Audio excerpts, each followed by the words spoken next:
आगरा के सिकंदरा क्षेत्र में रिणकता के पास मंगलोर गुज्जर का जंगल लगभग 6 किलोमीटर के दायरे में फैला हुआ है, क्योंकि यह यमुना के किनारे पर है और अक्सर यहाँ जंगली जानवर घूमते रहते हैं। और इस सन्नाटे में रात के अंधेरे में सर्द रात में जंगली जानवरों को खतरों के बीच कांटेदार झाड़ियों में घायल अवस्था में पड़ी हुई 14 साल की नीलम को जब हल्का सा होश आया, उस समय चारों तरफ घना अंधेरा छाया हुआ था। नीलम दर्द से कराह रही थी, उसके शरीर के हर हिस्से में दर्द हो रहा था।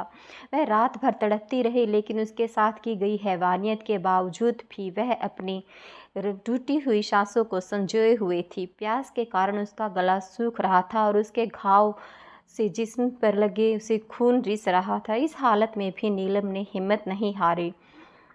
उसके जख्मों से चूर शरीर को थोड़ा हिम्मत करके हिलाने की कोशिश की तो उसके शरीर में कांटे चुभने लगे। वह असहनीय दर्द को सहते हुए उस कांटों के बिस्तर पर पड़ी रही और सुबह होने का इंतज़ार कर रही थी। वह जिंदगी और मृत्यु के संघर्ष के बीच सुबह का इंतज़ार करने लगी। जब सूर्य की रोशनी दिखाई दी और उसके जिस्म पर थोड़ी धूप लगने के बाद उसके अंदर इतनी हिम्मत तो आ गई थी कि वह रेंगते हुए 100 मीटर दूर घिसते हुए मेन रोड के पास पहुंच गई। लेकिन नीलम इस जंगल में कैसे पहुंची थी और यह घटना कैसे घटी, जानने के लिए हमारे साथ आखिरी तक बने रहे। वीडियो में आगे बढ़ जाने से पहले हमारे चैनल को सब्सक्राइब और वीडियो को लाइक करना बिल्कुल ना भूलें। ऐसी दिल दहला देने वाली घटनाओं से रूबरू होते रहे। आइए अब आपको बताते हैं आगे की घटना के बारे में। दरअसल गांव देहात में होली का पर्व कई दिनों तक बड़े चाव के साथ और बड़े ही हर्षो उल्लास के साथ मनाया जाता है। उस दिन भी 9 मार्च 2023 को आगरा जिले में थाना सिकंदरा के मंगरोल गुज्जर निवास में 14 साल की नीलम उस गांव में रहती थी। होली के दिन नीलम अपने घर से यह कहकर बाहर गई थी कि मौसी की यहाँ होली खेलने जा रही हूँ, 2 घंटे में वापस आ जाऊंगी। और नीलम शाम हो गई थी, अभी तक घर नहीं पहुंची थी, इसलिए घर वाले उसकी चिंता होने लगी थी। और फिर नीलम के घर वाले उसकी मौसी से भी फ़ोन करके पूछते हैं कि नीलम आई क्यों नहीं, नीलम हमारे यहाँ तो नहीं आई है। फिर उसकी सहेली और उसके दोस्तों से भी फ़ोन करके पूछा गया, लेकिन नीलम का कुछ पता नहीं चलता है और ना ही नीलम घर वापस आती है। पूरी रात घर वाले गाँव वालों के साथ मिलकर नीलम को तलाश करते रहते हैं, लेकिन वह नाकाम रहे।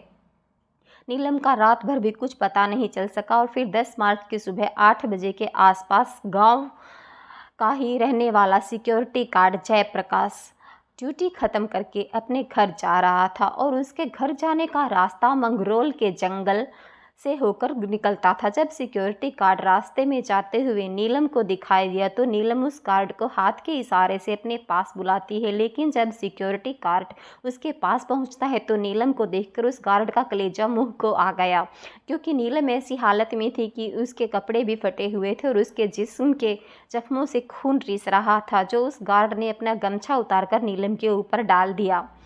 जयप्रकाश ने कई बार उससे पूछने की कोशिश की कि बेटा तुम कौन हो और तुम्हारे साथ यह हालत किसने की है, लेकिन लड़की सही ढंग से अपना नाम भी नहीं बता पा रही थी। और जब गार्ड बहुत घबरा गया और वह सोच रहा था कि अब किस प्रकार से पता किया जाए कि इस गुड़िया के साथ क्या हुआ है। बार बार जयप्रकाश के उसे पूछने पर तुम्हारा नाम क्या है, तो आखिर नीलम ने हिम्मत जुटाकर अपना नाम बताया और अपने गांव का नाम भी बताया। उसके बाद उसने कहा कि मेरे भाई का फ़ोन कर दो और उसे जयप्रकाश को एक फ़ोन नंबर बताया और उसके बाद नीलम बेहोश हो जाती है। नीलम के बेहोश होने से जयप्रकाश बहुत परेशान हो जाता है और फिर जयप्रकाश नीलम के बताए गए नंबर पर फ़ोन किया और सारी घटना के बारे में नीलम के घर वालों को बताया और जगह भी बताई कि तुम्हारी बेटी यहाँ बेहोशी की हालत में पड़ी हुई है। जैसे ही घर वाले इस खबर को सुनते हैं तो उनके पैरों के नीचे से ज़मीन ही खिसक जाती है, क्योंकि जिस बेटी को उन्होंने बड़े नाचों से पाला था, आज वह बेटी सड़क के किनारे पड़ी हुई ज़िंदगी और मौत के बीच जूझ रही है। वह सड़क पर पड़ी हुई तड़प रही है। अब घटनास्थल पर कई लोग इकट्ठे हो गए थे और फिर उन्होंने फ़ोन करके पुलिस को सूचना दी कि कुछ ही देर में नीलम के घर वाले और पुलिस घटनास्थल पर पहुंच जाती है। नीलम का दुपट्टा भी झाड़ियों में पड़ा हुआ था और उसकी चप्पलें भी कुछ ही दूर पर पड़ी थी। उसके अंदरूनी कपड़े भी वहीं पर झाड़ियों में पड़े हुए थे। नीलम की आँख, नाक और मुंह से खून बह रहा था। उसके बाद जब वह होश में आती है तो फिर उसकी उल्टी होने लगती है और फिर पुलिस उसे घर वाले सब पहले उसको हॉस्पिटल में एडमिट कराते हैं ताकि पहले नीलम की जान बचाई जा सके, क्योंकि जब तक उसकी जान नहीं बचेगी और नीलम होश में नहीं आएगी तो यह कैसे पता चलेगा कि इसको किसने मारा है। घटनास्थल पर फॉरेंसिक टीम को भी बुलाया गया था। बहरहाल पुलिस यह अनुमान लगा रही थी कि कल नीलम होली खेलने के लिए घर से निकली होगी और रास्ते में ही किसी ने उसको किडनैप करके जंगल में ले गया होगा और वहाँ पर इसके साथ यह दरिंदगी की गई होगी। पुलिस अपने अनुमान तो लगा रही थी, लेकिन सच्चाई का पता तो नीलम के होश में आने के बाद ही चल सकता था। और उधर आरोपी इस वारदात को अंजाम देने के बाद नीलम को मरा हुआ समझकर झाड़ियों में डालकर फरार हो गए थे, लेकिन उसकी सांसें चल रही थी। वह रात भर जंगल में पड़ी रही और नीलम के पिता ने थाने में इस घटना की रिपोर्ट दर्ज कराई। तब तक नीलम को भी होश आ गया था। पुलिस उससे बात करती है क्योंकि पुलिस उसके बयान के आधार पर ही जांच को आगे बढ़ाना चाहती थी, लेकिन नीलम का गला सूजा हुआ था, इसलिए वह ढंग से बोल नहीं पा रही थी। फिर भी किसी तरह हिम्मत जुटाकर उसने बताया कि कल दोपहर को वह अपनी मौसी के यहाँ जा रही थी और जब वह मौसी के यहाँ जाने के लिए घर से निकलती है तो रास्ते में एक बाइक सवार लड़का मिलता है। वह उससे कहता है कि मैंने कहा कि मैं मौसी के यहाँ जा रही हूँ, तो बाइक सवार कहता है कि मैं भी उधर ही जा रहा हूँ, तुम बाइक पर बैठ जाओ, मैं तुम्हारी मौसी के घर छोड़ दूंगा। नीलम उसकी बाइक पर बैठ जाती है, लेकिन वह बाइक सवार लड़का नीलम को लेकर जंगल की ओर निकल जाता है और जंगल में जाकर नीलम से कहता है कि मुझे टॉयलेट के लिए जाना है और उसके बाद में चलेंगे, जब तक मैं आता हूँ तब तक तुम थोड़ा पानी पी लो। और जैसे ही नीलम ने पानी पिया तो उसके बाद में उसे कुछ भी पता नहीं है कि उसके साथ क्या हुआ। नीलम ने यह जो बयान दिया था तो पुलिस को नीलम के इस बयान पर विश्वास नहीं होता है। पुलिस को यही लगता है कि नीलम झूठ बोल रही है, क्योंकि पहली बात तो यह थी कि नीलम एक समझदार 14 वर्षीय लड़की थी और वह किसी अनजान व्यक्ति के पास में यह साथ में मोटरसाइकिल पर नहीं बैठ सकती। दूसरी बात यह है कि अगर मान लिया जाए वह उस अनजान व्यक्ति के बाइक पर बैठ भी गई थी, लेकिन अब वह नीलम को उसकी मौसी के घर की ओर ले जाने की बजाय जंगल की ओर ले जा रहा था, तो नीलम को उसको विरोध करना चाहिए था, शोर क्यों नहीं मचाया। इसीलिए पुलिस को नीलम के इस बयान से लग रहा था कि नीलम झूठ बोल रही है, लेकिन पुलिस को लगा कि शायद वो बेहोशी की हालत में ऐसा कर रही होगी। नीलम की मां ने रोते हुए कहा कि उसकी बेटी के साथ जिसने भी यह दरिंदगी की है उसे फांसी की सजा होनी चाहिए। उसकी बेटी गांव में ही होली खेलने निकली थी और गांव में से ही उसका अपहरण कर लिया गया। नीलम की मां ने कहा कि यह बात तो बेटी की पूरी तरह होश में आने के बाद ही पता चलेगी कि वह कितने लोग थे जिन्होंने उसके साथ यह दरिंदगी की है। लेकिन नीलम ने केवल इतना ही बताया था कि उसकी किसी ने पानी में मिलाकर नशीले पदार्थ पिलाया और वह बेहोश हो गई, लेकिन अभी तक इस घटना की सच्चाई पूरी तरह से सामने नहीं आई थी। जब महिला पुलिस द्वारा नीलम को विश्वास में लेकर उससे पूछा गया कि बेटा घबराने की कोई बात नहीं है, ना ही किसी से डरने की कोई बात है, तुम हमें सच सच बता दो तुम्हारे साथ उस दिन क्या हुआ था, क्या तभी हम अब उन दरिंदों को पहुंच सकेंगे और तभी हम उनको पकड़कर कटघरे में लाएंगे। नीलम थोड़ी हिम्मत जुटाती है और बताती है कि उसने बताया कि घटना वाले दिन उसके दोस्त गणेश का फ़ोन आया था, उसने उससे होली खेलने के लिए गांव के बाहर मिलने के लिए बुलाया था। उसके बाद नीलम अपनी मां को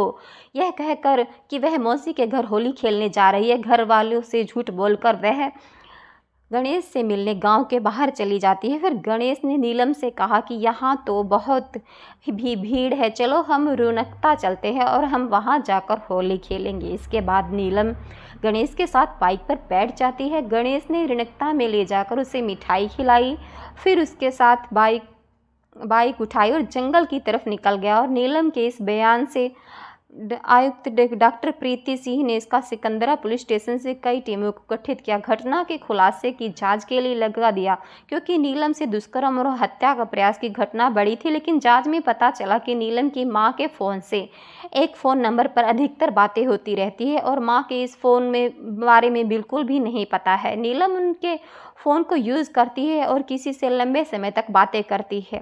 पुलिस ने बिना देर किए जब उस नंबर की CDR निकलवाई तो पता चला कि वह गणेश नाम से ही रजिस्टर्ड है और इन सबूतों के आधार पर पुलिस गणेश को अरेस्ट कर लेती है। और जब उससे पूछताछ करती है तो गणेश भी हर अपराधी की तरह अपने बचाव में यही बयान देता है कि सर मैंने नीलम के साथ कुछ नहीं किया, बल्कि नीलम मेरे पास मिलने के लिए आई थी, हम मिले थे और हमने थोड़ी देर होली खेली। उसके बाद मैंने नीलम को गांव के बाहर छोड़ दिया था, क्योंकि नीलम ने कहा था कि मुझे यहीं पर ड्रॉप कर दो, अगर किसी ने देख लिया तो बड़ी बदनामी होगी, इसलिए मैंने उसको गांव के बाहर छोड़कर चला गया था। उसके बाद मुझे नहीं पता कि नीलम के साथ क्या हुआ है और उसकी यह हालत किसने की, लेकिन जब पुलिस गणेश के नंबर की डिटेल निकल आती है तो पता चलता है कि घटना वाले दिन गणेश की लोकेशन रिणकता में ही भी थी और नीलम के गांव में भी थी। यानी गणेश की सारी लोकेशन नीलम के साथ साथ पाई गई। उन्होंने एक जगह नाश्ता भी किया था, एक मोबाइल भी खरीदा था और गणेश ने हर जगह पर पेमेंट ऑनलाइन की थी। ये सारे सबूत पुलिस के पास थे, लेकिन जब गणेश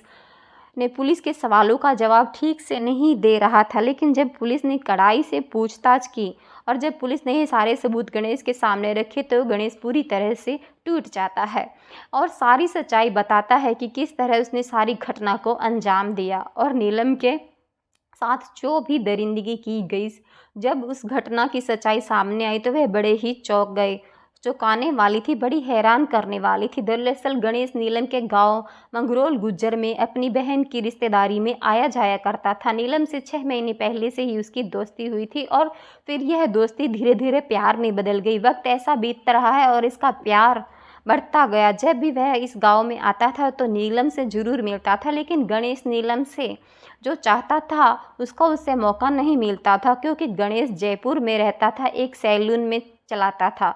अब वह 7 मार्च को अपने गांव छुट्टी पर आया हुआ था और 9 मार्च को गणेश ने होली खेलने का नीलम को बाइक पर घुमाने का वादा किया था और फिर होली के दिन नीलम मौसी के घर जाने का बहाना करके गणेश के साथ चली जाती है। इसके बाद गणेश अपने दोस्त संतोष को भी फ़ोन करके बुला लेता है और संतोष के आने के बाद यह दोनों अपने वहाँ से दारू खरीदते हैं और नीलम को लेकर के रुकनकता के चले जाते हैं। रुकनकता के बाद यह तीनों नाश्ता करते हैं और गणेश रुकनकता से ही नीलम के लिए फ़ोन भी खरीदता है, उसकी पेमेंट ऑनलाइन करता है और जब शाम हो चुकी है यह लोग उधर से वापस आ रहे हैं थे, लेकिन रास्ते में जिस जगह पर जंगल लगता है यहाँ पर अंधेरा कुछ ज़्यादा ही होता है और इन दोनों ने शराब भी पी रखी है। इस वजह से नीलम के ऊपर इनकी नीयत खराब हो जाती है।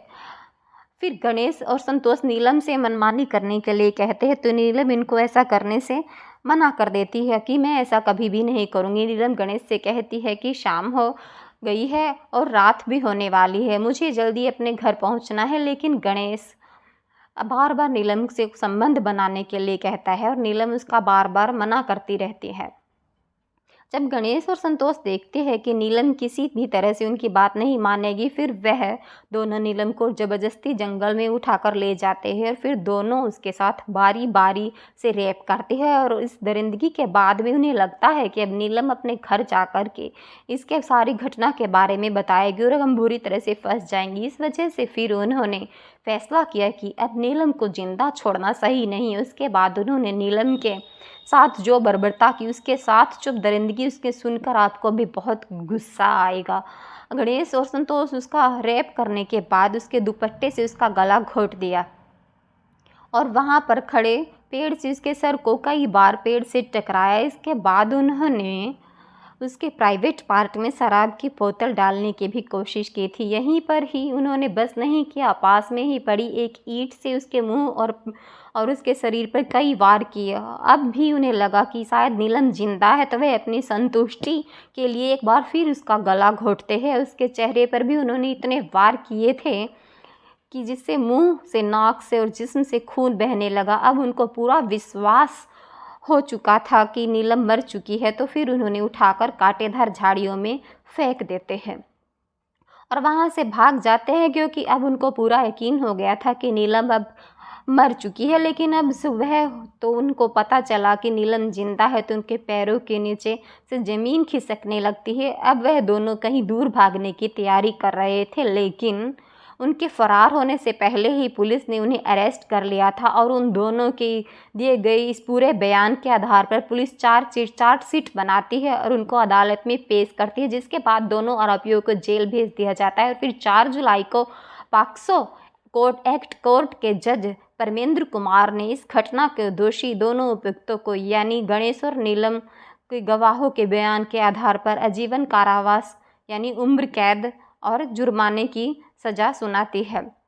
इस अपराध को दोनों मुजरिमों को मात्र 4 महीने के अंदर ही फैसला सुना दिया गया था। दोस्तों, इस घटना को सुनाने का उद्देश्य किसी को दिल दुखाना नहीं, किसी को परेशान करना नहीं, बल्कि आपको जागरूक करना है, हम आपको संचेत करना। दोस्तों, इस पूरी घटना के बारे में आपके क्या राय है?